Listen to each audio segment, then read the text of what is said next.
Hey, what's up, guys? This is Manafest. You're listening to the I'm a Fighter podcast. This is episode number 20. It's too late, it's my fate, I can't turn around. There's no fear in the mirror to hold me down. What's up, fighters? Welcome to the I'm a Fighter podcast, where we want to entertain, inspire, and educate. And you know, a fighter isn't someone who never fails. A fighter is someone who never quits. Well, it is. I'm recording this on a beautiful Monday morning. It is super sunny out there. I was actually practicing for a speech I'm going to be giving. I'm going to be speaking for a high school graduation assembly this coming Thursday night. So just preparing for that. It's called Doing the Impossible, which actually you can listen to part of that message. I recorded it and put it available on Spotify, so you can go check that out. It's called Doing the Impossible, and I'm just excited, man. You know, high school graduation, that was a really great time for me. I remember it was just a milestone. I still remember the last day hanging out with my friends and skating at the school and just being stoked, man. Just being stoked on the next chapter of life. What else has been going on? Well, I'm still a father to a beautiful little girl, London Grace. We had Mother's Day the other day, and I went out for some lunch, went to church, and did all that stuff, and that was really cool.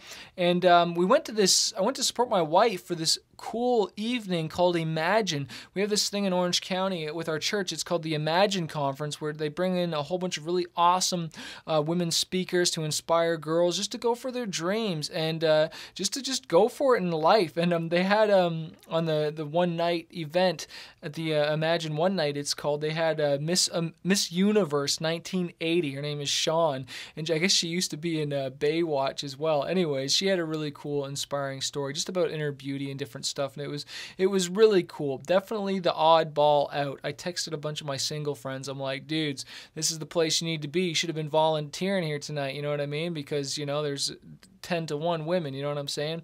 But anyways, I am stoked. Working on the new record and just loving it. It is the last song, man, still just about done. Adam sent me the sample of it the other day, and it sounds so good. The song's called Edge of My Life. It's going to be the first single that comes out, and I can't wait for you guys to hear this thing. We hit over 61% of our goal because you guys are awesome.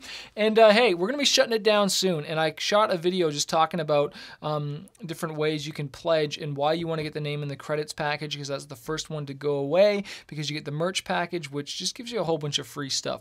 So check out that. Just go to manafest.com. So let's jump into this episode, 5 Keys to Conquering Fear, Part 2. And I wanted to focus on mindset, a fighter's mindset. I talk about this in the book, and there's a quote I give from Creflo Dollar, who talks about when you sow a thought, you reap an action. You sow an action and you reap a habit. You sow a habit and you reap a character. You sow a character and then you reap a destiny. And we don't realize it. It all begins with our thoughts. It all begins with our mindset and what we're thinking on, what we're feeding on. You know, garbage in, garbage out. I heard something from Jim Rohn the other day. He was saying, you know, the amount of money people lose every year from all the TV they watch is thousands and thousands of dollars. And you got to ask yourself, like, I get on some people about watching TV, and it's like they try and protect it like it's something so special. It's like, what is it doing for you? Like, I love entertainment. I'm not against that, but just the idea of just sitting mindlessly watching junk, what is it doing for you? You know, I was talking the other day, every day I'm becoming someone. Who is that? Well, I can tell you it has a lot to do with what I'm feeding my mind, what I'm thinking about, what I'm putting in my eyes, what I'm putting in my ears, whatever I'm putting in my thoughts, I'm dwelling on it. You know, there's only so much space you can take up in your mind when you're thinking about something, and I want it to be thinking on good stuff. I want to be thinking on things of doing great stuff. I want to be thinking about that God is for me. Who can be against me? The Bible says to think on things that are joyful, lovely.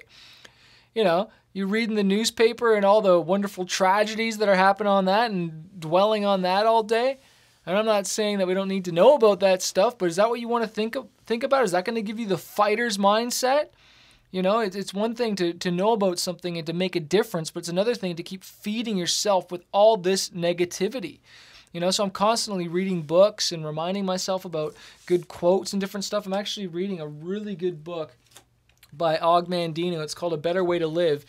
And I want to read a quote from it. It's his story, and his story is really powerful. That dude just turned his life around. He was divorced. He was almost broke. He lost his first wife and his daughter because he was an alcoholic and just made some really poor choices. And where those poor choices stem from? Your mindset, what you're filling yourself with. But he started to read some really good books and turned his life around. And here's a quote I want to read out of it. It says, "Each day is a special gift from God. And while life may not always be fair, you must never allow the pains, hurdles, and handicaps of the moment to poison your attitude and plans for yourself and your future.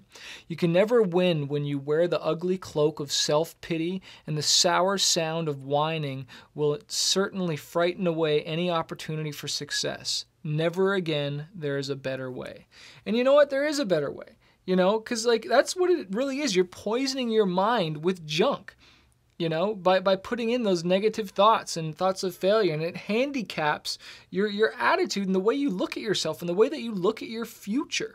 And geez, who hasn't ever had self-pity and felt like, oh, I feel like I'm no good? And you start to get into this sorrowful mindset, and we need to learn to control our thoughts and not our thoughts control us. You know, I say in the Fighter book, you control your thoughts, you'll get control of your life. So that's the first one there.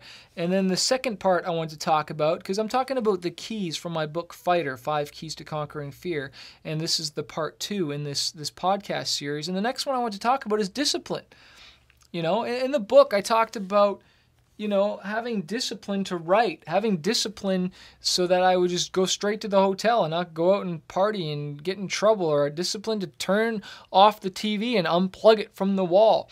I talked about when I was in Osaka, Japan on tour, and I wanted to go out with the guys so bad, but I had all these interviews and a busy day, and I had some commitments. But I wanted to go hang out, but I decided to just be disciplined and stay back and get rest because I had a busy day, and I ended up missing the chance to meet Lady Gaga and her band. And not a big deal or whatever, but you know what? I needed that discipline for the next day, and I'm still at the same time so stoked that I had the discipline to go through it. You know, I'm reading I listened to his audiobook, I think it is, by Darren Hardy and the Compound Effect, and he talks about how these small disciplines over a long period of time bring you massive and awesome results. And he was talking about how, like, there's one guy that, you know, decides to choose the salad over the cheeseburger.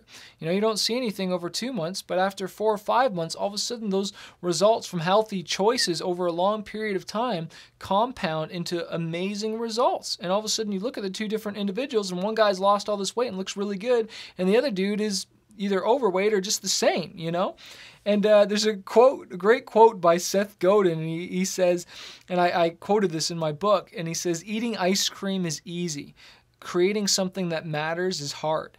And that's just so true. Doing something that matters takes discipline. You know, sometimes you don't always want to do what you want to do.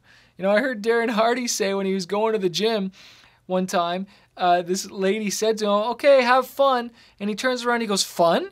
This isn't fun. I'm doing this to discipline my body and just so I can take control of my life. This isn't fun. This is discipline because there's certain goals and certain things that I want to achieve."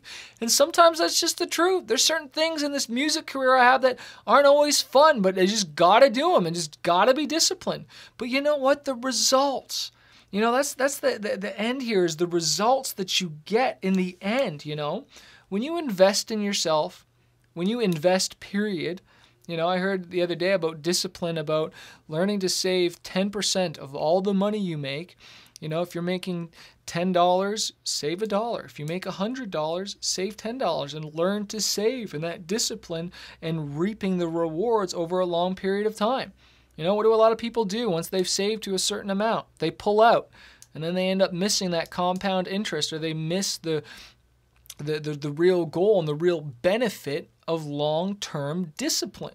So many areas, relationships, you know, your job, sticking through it, your dream, definitely the gym. I'll just be honest, the worst discipline I have right now is just food. You know, like I went and bought ice cream last night. Okay, there it is. I'm preaching about discipline, and I still struggle in some areas. Yeah, I'm not perfect. It's easier to talk about this stuff than it is to live it, you know, but there are certain things that's something I am working on. And I did go to the gym, though. I've been really good at that lately and just really focusing on that. But you know what? It's not easy. And but you know what? Things that are worthwhile, and anything worthwhile doing isn't easy, but the benefits pay off huge, huge.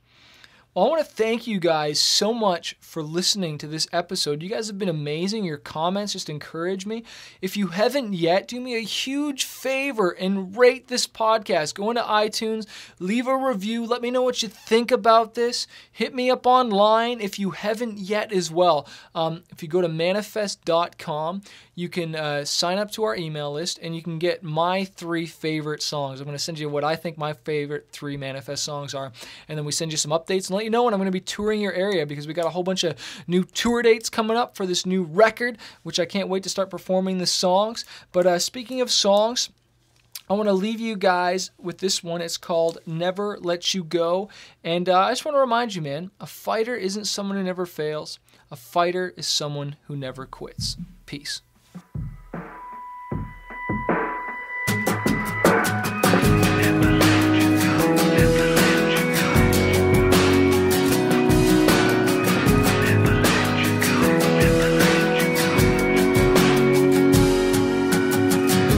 You're waking, you can't believe your eyes, 'cause all the truth that you knew has turned to lies. When you're scared and you can't see past the day, remember who holds tomorrow. Know His love will light your way. Hold on when everything is shaking. Stand strong when the ground is falling through. Reach out to my hand in the darkness that's holding you. I'll be the peace in the waiting, your strength when you're broken on the floor. Hold on, it's all worth fighting for, 'cause I will never let you go. I will never let you go.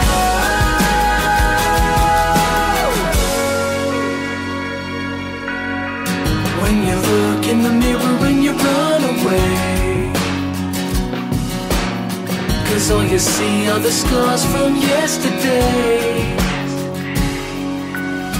When the parade goes by and you feel alone, never lose hope to sorrow. You're closer than you know. Hold on when everything is shaking. Stand strong when the ground is falling through. Reach out to my hand in the darkness that's holding you. I'll be the peace in the waiting, your strength when you're broken on the floor. Hold on, it's all worth fighting for, 'cause I will never let you go. I will never let you go. When the road is hard and your faith is shaking, never look back on the steps you're taking. You're more to me than you could ever know. Hold on when everything is shaking.